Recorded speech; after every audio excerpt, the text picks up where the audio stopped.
Albert Einstein once said, everybody's a genius, but if you judge a fish by its ability to climb a tree, it will live its whole life believing that it is stupid. Ladies and gentlemen of the jury, today on trial we have modern day schooling. Glad you could come. Not only does he make fish climb trees, but also makes them climb down and do a 10-mile run. Tell me, school, are you proud of the things you've done?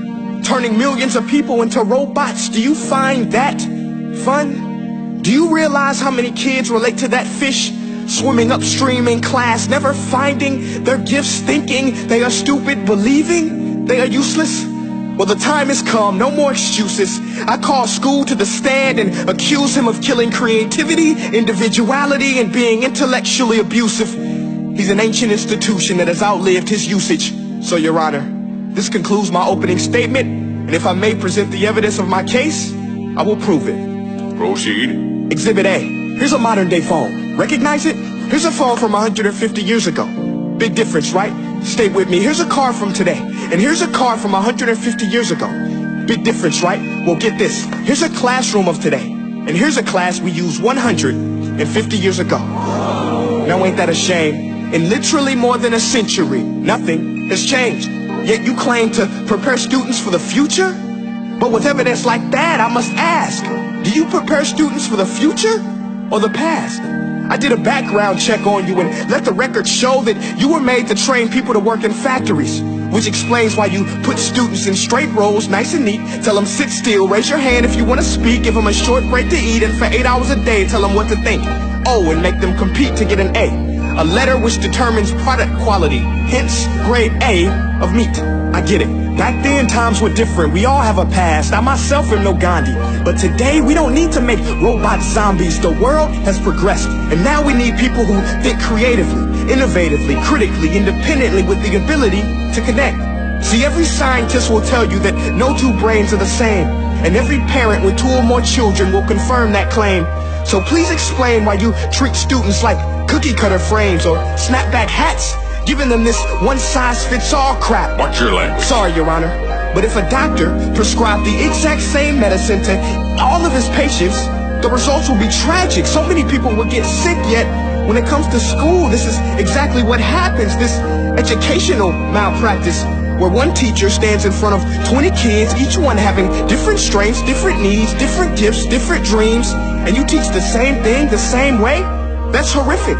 Ladies and gentlemen, the defendant should not be acquitted. This may be one of the worst criminal offenses ever to be committed. And let's mention the way you treat your employees. Objection. Overruled. I want to hear this. It's a shame. I mean, teachers have the most important job on the planet, yet they're underpaid? No wonder so many students are short-changed. Let's be honest. Teachers should earn just as much as doctors, because a doctor can do heart surgery and save the life of a kid. But a great teacher can reach the heart of that kid and allow him to truly live. See, teachers are heroes that often get blamed, but they're not the problem. They work in a system without many options or rights. Curriculums are created by policymakers, most of which have never taught a day in their life. Just obsessed with standardized tests. They think bubbling in a multiple choice question will determine success. That's outlandish. In fact, these tests are too cruel to be used and should be abandoned, but don't take my word for it. Take Frederick J. Kelly, the man who invented standardized testing, who said, and I quote, "These tests are too cruel to be used and should be abandoned." Ladies and gentlemen of the jury, if we continue down this road, the results will be lethal. I don't have much faith in school, but I do have faith in people.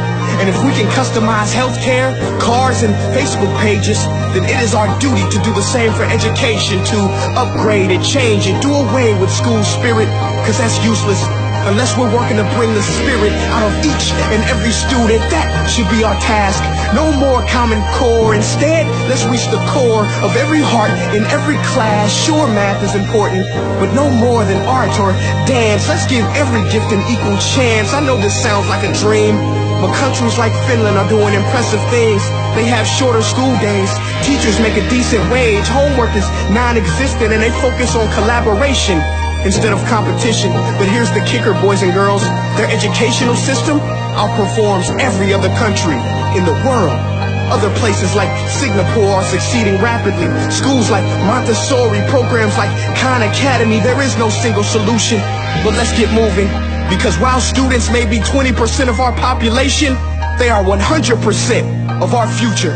So let's attend to their dreams, and there's no telling what we can achieve. This is a world in which I believe, a world where fish are no longer forced to climb trees. I'll rest my case.